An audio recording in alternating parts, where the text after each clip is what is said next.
Everyone is growing old. The only difference is we're just growing old at different stages. We're living these days amongst an aging population, which is reflected in the church with the rapid upward trends of an aging profile in our memberships. And in some cases, the under 40s constitute the youth group, or at the very least, they are the minority age group in most congregations these days. And you'll not have failed to notice the multiple adverts on the TV from the cosmetics industry that have been trying to find and promote ways to reverse the inevitable journey of aging for decades. But what if the church itself could find a way to grow young without just applying like kind of mere surface changes, no face creams needed here, or seeking to cover up the natural reality of aging? What if the church could grow older gracefully, while simultaneously reinvigorating and renewing itself for generations to come? How would we do that? Well, that's exactly what the Fuller Youth Institute at Fuller Theological Seminary in California set to find out. The result is something called Growing Young, a major research project across all shapes, sizes, flavours and locations of churches across the USA and now beyond. And the findings have been published in a book of the same name. Church leaders and members from across the world have joined learning cohorts to explore the research findings and to see how it fits into their context, in partnership with the Fuller Institute team behind it all. And a growing team of us at Kings Inverness and also across the road at the Barn Church are part of the Goodness Project partnership, are also part of this first Scottish Growing Young cohort run by the Church of Scotland's Reverend Graham Duffin, and also supported by the Fuller team and a team of regional coaches that runs for a year of learning, all online learning via Zoom usually, that started last September.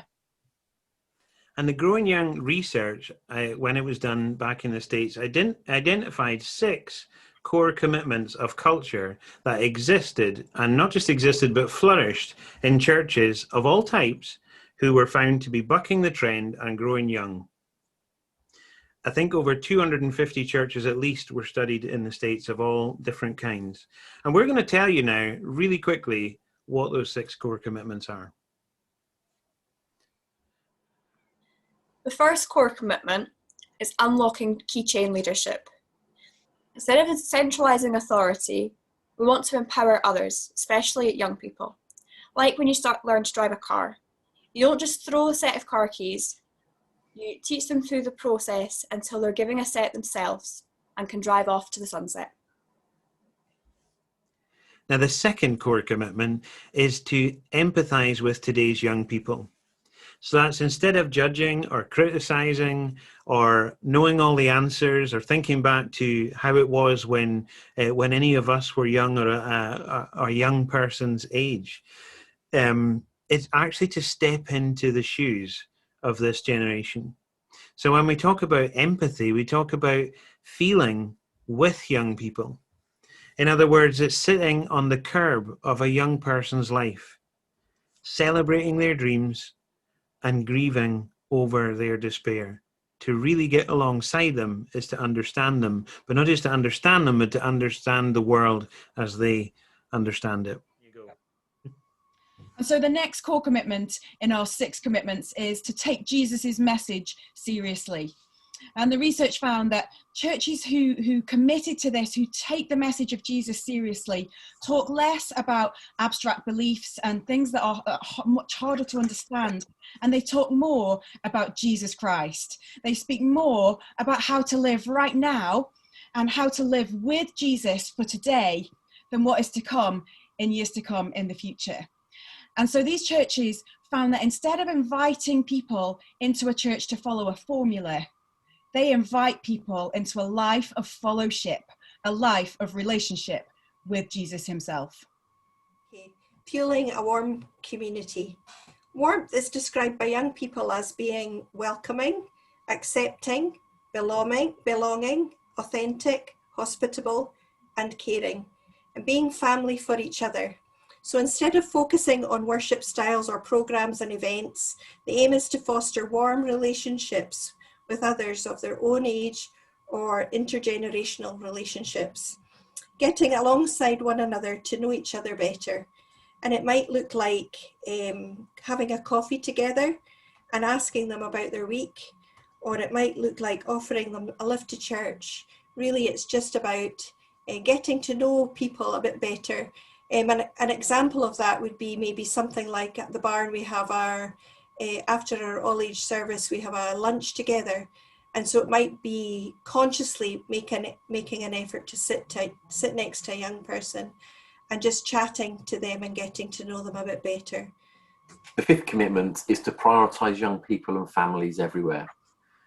Not just to pay lip service to how important young people are for our church, and not to pay lip service to the fact that they are the future of our church, but actually tangibly, creatively working out how we can resource, how we can support, how we can encourage those young people and families in every aspect of our church lives.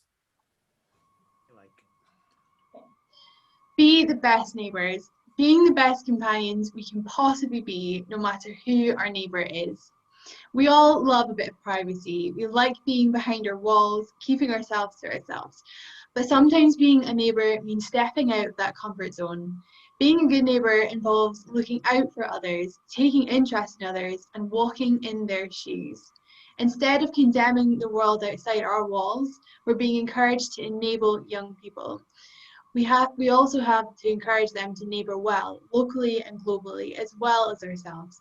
It's about understanding, emphasising, being a reliable presence. Growing Young is a great way to understand how we can be the best possible neighbours to everyone around us.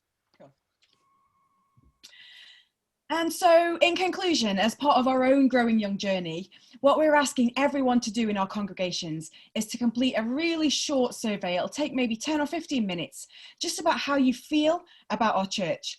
And what it's designed to do is to kind of take the temperature, if you like, of our culture, of how we do things around about the church, and tell us which of the 6 core commitment areas that we're really strong in, and maybe some of the ones that we need to improve on. So it's not an opinion poll survey as such. It's not the anonymous place to be able to respond with everything that we love or hate about our church. But the results are going to, and what we can do with them will depend on your honest gut responses to the questions. And the questions are more like statements. It may say, my church does this with young people, or is that kind of atmosphere around it. And your response will be either strongly agree or on the scale to strongly disagree. That's it. Very simple as that. And as Sarah said, only about 10 or 15 minutes to complete. So we have an online conference coming up in early March where we need this data to be able to work with it effectively. So if you can take 10 minutes as soon as possible to complete it when we send out the link, that would be so helpful. Thank you, bless you, and here's to growing young together and for Jesus.